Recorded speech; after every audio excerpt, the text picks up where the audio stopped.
quand même fou quand on y pense. Un homme condamné, pas une, mais 4 fois à la prison à perpétuité pour des actes vraiment d'une violence inouïe. Ouais, un vrai prédateur urbain qui a fait trembler toute une métropole. Exactement.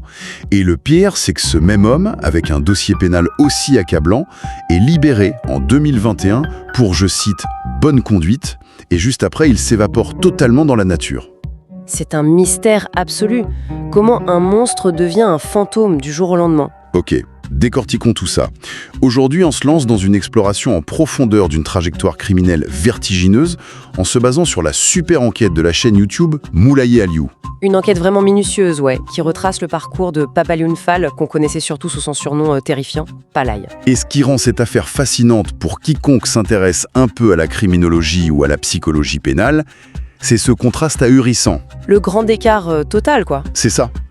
D'un côté, on a le criminel sanguinaire des rues de Dakar, et de l'autre, l'homme sage, le médiateur érudit derrière les barreaux. Et c'est justement ce contraste qui fait voler en éclats toutes nos certitudes sur la justice et la réhabilitation, en fait. Totalement. D'un point de vue institutionnel, c'est une anomalie presque totale, non? Absolument. D'un côté, on a des archives de police et des coupures de presse qui décrivent pas seulement un criminel, mais un vrai mythe urbain, un gars dont la cruauté semblait sans limite dans la banlieue dakaroise. Ah ouais, la terreur à l'état pur. Voilà.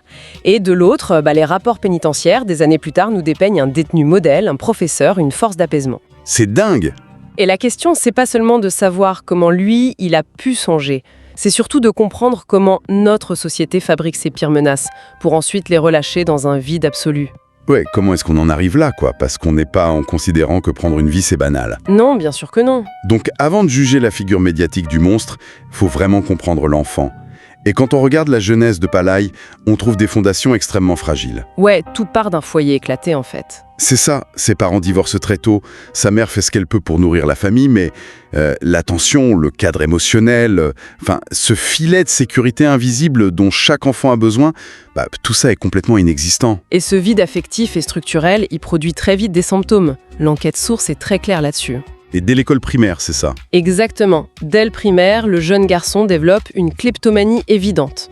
Et faut bien comprendre que la kleptomanie chez un gamin de cet âge, c'est pas du tout le début d'une carrière de grand braqueur. C'est plus un appel au secours? C'est un langage, ouais. C'est un mécanisme inconscient de survie. Psychologiquement, voler un objet à cet âge-là, c'est souvent une tentative désespérée de prendre une partie de l'autre, de forcer l'attention d'un adulte. Et d'ailleurs, son professeur de l'époque le remarque très bien. Tout à fait. Il convoque le père, il tire la sonnette d'alarme. Mais le signal est purement et simplement ignoré. Il n'a aucune prise en charge psycho-émotionnelle pour l'aider à métaboliser ce traumatisme de la séparation. C'est ça qui me frappe, c'est la suite logique de cette négligence. Le gamin finit par être déscolarisé en classe de CM2. À 10 ou 11 ans à peine. Ouais, c'est super jeune. À cet âge-là, il est jeté dans un parcours de survie brute. Il devient apprenti dans les cars rapides, tu sais, ces fameux minibus colorés et bondés de Dakar. Oui, la rue devient son école, quoi. Exactement. Et après, il passe à la mécanique. Et là, on découvre un trait de caractère crucial pour la suite. C'est un autodidacte brillant. Ah ouais, il apprend super vite. Il apprend la plomberie tout seul, sur le tas. Il bosse tellement dur qu'il arrive à subvenir aux besoins de toute sa famille. Il devient limite l'homme de la maison. Leur fierté, presque. Ouais. Mais tu sais, vu qu'il a littéralement appris le métier de plombier, ça me fait penser à une métaphore très concrète. Je t'écoute. Quand on ignore une petite fuite d'eau derrière un mur de salle de bain, on se dit que c'est rien, juste quelques gouttes. Cette fuite, c'était la kleptomanie de son enfance. Je vois où tu veux en venir. Personne n'a réparé la tuyauterie. Et pendant des années, l'eau s'est accumulée, ça a pourri les fondations en silence, jusqu'à ce que le mur entier s'effondre et inonde toute la maison. Le manque d'attention a fini par créer un désastre. Si on relie cela à la vue d'ensemble, ta métaphore est d'autant plus pertinente que cette maison qui s'effondre, c'est pas seulement celle de sa famille, c'est tout un pan de la société sénégalaise. C'est-à-dire? Si on prend un peu de recul, les chiffres cités par l'enquête, qui viennent de l'Institut national supérieur de l'éducation populaire et du sport, dressent un tableau vraiment alarmant. Sur la prise en charge des jeunes? Ouais, pour une population juvénile qui dépasse les 6 millions de personnes, le Sénégal comptait en 2020 moins d'une dizaine de centres de réinsertion pour mineurs. Attends, moins de 10 centres pour 6 millions de jeunes. C'est ça. Et le budget national alloué à la protection de l'enfance stagne à moins de 1%. Waouh, c'est dérisoire. Concrètement, ça veut dire que lorsqu'un enfant comme Palaï commence à vriller, il n'y a absolument aucun filet de sécurité pour le rattraper. Donc la rue devient son centre de formation et son juge. Exactement. Le système punit la délinquance de survie sans jamais traiter ses causes. On fabrique ainsi presque industriellement nos propres marginaux. Et la rue va finir par la dominer d'une manière effroyable. L'ado qui essayait de nourrir sa famille grandit, ses fréquentations changent, et la simple survie se transforme en une volonté implacable de puissance. Et de terreur, faut le dire. Absolument. À la fin des années 90 et au début des années 2000, Palaï, c'est plus un gamin qui vole pour exister. Il structure une véritable bande organisée. Et leur territoire est immense. Ouais, ils font la loi depuis Kinagediawai jusqu'à Tiarouai. Le climat de terreur est tel que l'omerta s'installe partout. Les gens baissent les yeux, et même la police espère secrètement pas croiser leur route la nuit. Et puis, la violence franchit un cap irréversible en novembre 2001. Le meurtre du boutiquier. Voilà, le meurtre de Matarfal lors d'un vol à main armée. Ce crime de 2001 cristallise vraiment la réputation de Palaï Kui. Il y a une expression glaçante qui commence à circuler dans les quartiers défavorisés pour le décrire. Quelle expression? En Wolof, il disait « Reila Aknan Dor Nyoyam », ce qui veut dire littéralement que pour lui, tuer quelqu'un est un geste aussi simple, aussi banal que de boire un verre d'eau. Oh la vache. Ouais, la violence, c'est plus un accident ou un dérapage. C'est devenu son outil de gestion principal, un mécanisme complètement froid. Et ce qui montre son basculement total, c'est que cette cruauté s'applique aussi à ses propres complices. C'est même là qu'il devient vraiment flippant en fait. Il n'y a plus aucune loyauté, juste le maintien de son pouvoir par la terreur pure. Exactement. Je repense à cet épisode où il découvre que l'un de ses receleurs, Kadim Gom, qu'on appelait Radim, a été interpellé par la gendarmerie et a commencé à parler.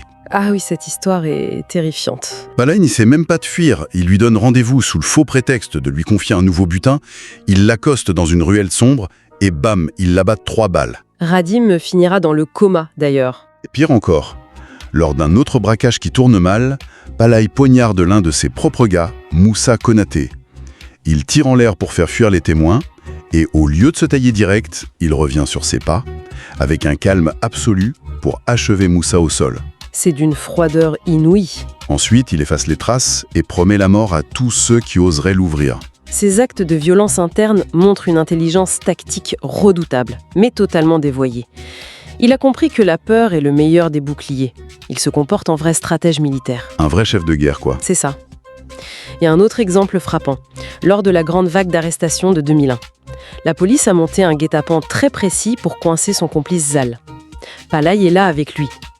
En une fraction de seconde, il analyse l'environnement. Il piche que c'est un piège. Et au lieu de paniquer, Voilà, pendant que Zala panique, Palaï sort calmement une bombe lacrymogène, aveugle toute la brigade et se volatilise dans le chaos. et sa cavale ensuite, c'est presque un manuel de disparition. Il coupe absolument tous ses liens, même avec sa famille. Cette même famille pour laquelle il s'était sacrifié gamin. Exactement. Il vit reclus le jour, sort qu'au cœur de la nuit, caché dans la chambre d'une prostituée que l'enquête appelle D. Et quand la police finit par le coincer, Ouais, l'image est marquante. Les flics défoncent la porte, Palaï à la barbe longue, il est assis sur le lit, en train de charger une arme à feu, balle après balle. il voulait en découdre. Il comprend que c'est fini, donc il se rend. Mais le plus déroutant, c'est pendant l'interrogatoire. Avec un détachement total, il lâche que son seul véritable regret, c'est qu'il n'y ait eu aucun mort pendant son arrestation. Il y aurait voulu un bain de sang. C'est glaçant. Glaçant, c'est le mot. Mais, attends. En creusant ces archives, il y a un truc qui m'interpelle énormément.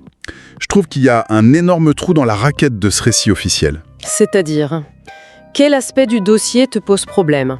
On sait qu'il prend sa première perpétuité pour les actes sanglants de 2001. Ça, c'est factuel, on a les preuves. Oui, les faits sont têtus là-dessus. Mais quand on avance dans le temps et qu'on regarde les procès de 2007 et 2008, qui vont lui valoir ses 3e et 4e condamnations à perpétuité, la nature du dossier change complètement. Ah, tu veux parler de l'absence de preuves directes ? C'est ça, on parle d'agression mortelle, de meurtre sordide, mais dans ces dossiers-là, il n'y a aucune caméra, aucun témoin visuel direct, pas d'ADN, pas d'armes retrouvées chez lui. Et pourtant, il est condamné à perpétuité, encore. Exactement.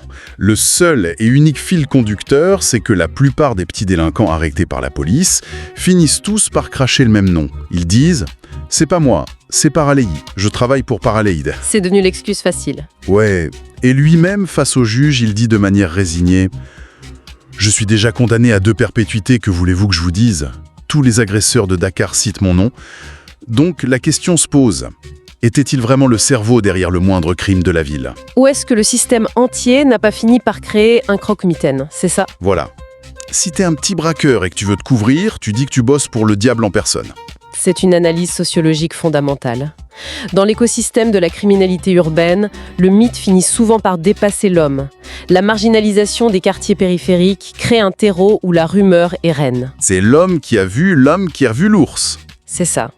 Et la justice sénégalaise, souvent débordée et fonctionnant sur un modèle très répressif basé sur l'aveu, a peiné à tracer la ligne entre la dangerosité réelle de cet homme et la légende urbaine. Le nom de Palaye s'est transformé en franchise presque. Une marque déposée de la terreur. Un label en libre accès, hein. Et la presse locale adorait ce récit du monstre insaisissable, ça faisait vendre. Donc oui, il a commis des actes d'une violence inouïe au début, mais pour ses condamnations ultérieures, le mythe a clairement occulté la réalité complexe des faits. Et comment réagit un homme face à une telle légende quand il est finalement enfermé pour de bon? Eh ben, c'est là que ça devient vraiment intéressant. La fameuse fracture. La cassure la plus fascinante de l'enquête. Ce prédateur est transféré dans le système carcéral dur, notamment au camp pénal de Koutal. Et là, tout s'inverse. Dès le tribunal, le décalage est fou. Ouais, les juges s'attendaient à voir entrer une bête enragée. Au lieu de ça, ils voient un homme hyper calme, d'une politesse exquise. Il pèse chaque mot, contrôle chaque geste. Parce qu'il comprend immédiatement que le paradigme a changé. En prison, dans un espace hyper surveillé, la violence brute, c'est une impasse. Ceux qui s'y accrochent finissent brisés, quoi. Exactement. Et Palaye Sipay opère un changement de stratégie radical. Par exemple, quand le camp pénal de Koutal est secoué par de violentes mutineries, il refuse catégoriquement d'y participer. Il reste dans son coin. Voilà. Un ancien codétenu témoignera plus tard que la direction cherchait par tous les moyens un prétexte pour faire tomber Palaye, pour faire un exemple, mais il n'aura jamais donné cette occasion. Il a compris que sa survie passait par l'apaisement. D'ailleurs, le niveau de contrôle sur lui-même est impressionnant. Il y a cette anecdote dans les sources qui résume tout. Celle avec la journaliste ? Ouais. Une journaliste judiciaire suit l'instruction de ses dossiers. Elle s'attend à rencontrer le diable absolu et elle se retrouve face à un homme au ton doux, posé. Et il va jusqu'à lui offrir un petit objet artisanal qu'il a fabriqué de ses mains dans sa cellule. Un geste d'une délicatesse inouïe venant du Gap où qui tuer, c'était comme boire de l'eau. C'est fou. Derrière les barreaux, non seulement il s'assagit, mais il apprend l'allemand tout seul, il lit énormément et il devient le médiateur incontournable des autres détenus. Il a hacké le code social de la prison en fait. C'est exactement ça. Ce qui est fascinant ici, c'est que la prison est devenue son laboratoire d'adaptation. Et l'outil majeur de cette métamorphose, c'est la religion. Palaye se plonge dans l'étude du Coran au point de commencer à l'enseigner aux autres prisonniers. Ça, c'est une dynamique fondamentale au Sénégal. Absolument. Dans l'univers carcéral sénégalais, les repères institutionnels sont souvent faibles, parfois perçus comme injustes. La parole religieuse, elle, offre un cadre d'autorité qui dépasse celui de l'administration. L'imam de la prison a plus de pouvoir que le maton en chef, en gros. C'est souvent le cas. Enseigner les textes sacrés, c'est acquérir une aura de sagesse. C'est un bouclier invisible, quoi. Personne ne touche au maître coranique. Précisément. En endossant ce rôle, il se dote d'une légitimité morale inattaquable.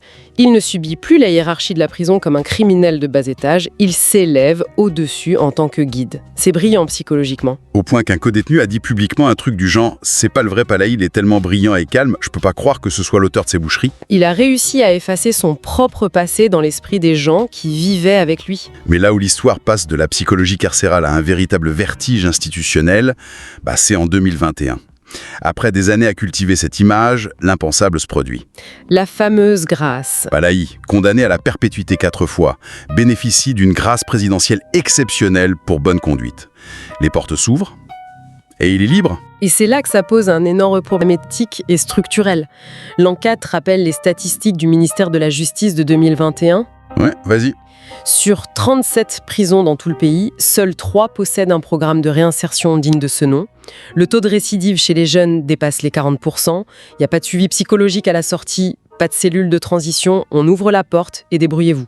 Mais c'est de la folie pure. C'est comme si on neutralisait à moitié un explosif complexe et qu'on le laissait négligemment au beau milieu d'un trottoir bondé, sans surveillance. Ouais, en espérant simplement que personne marche dessus, quoi. Comment un système de justice peut osciller de façon aussi absurde? On passe de la sévérité la plus aveugle, distribuer des perpétuités sur des simples rumeurs, à un pardon total du jour au lendemain, sans aucun filet de sécurité. Cette oscillation, elle révèle la tension permanente entre la nécessité punitive de l'État et le droit théorique à la rédemption. Mais l'absence totale d'accompagnement prouve une chose essentielle concernant Palayi. Laquelle? Si cet homme s'est véritablement reconstruit, s'il a apaisé la violence en lui, il l'a fait de manière strictement individuelle. Il a évolué non pas grâce à la structure pénitentiaire, mais bien en dépit d'elle. C'est clair. L'institution se contente de condamner lourdement pour rassurer l'opinion, puis de gracier arbitrairement pour désengorger ses prisons ou faire bonne figure. Elle répare pas l'homme, elle déplace le problème. Et ce qui rend la fin de cette histoire presque irréelle, c'est le silence. Depuis cette libération en 2021, Palayi s'est volatilisé. Il n'a plus fait aucune vague. Rien du tout, hein. Pas une seule fois son nom est réapparu dans les registres de la police. Pas une bagarre, pas un vol.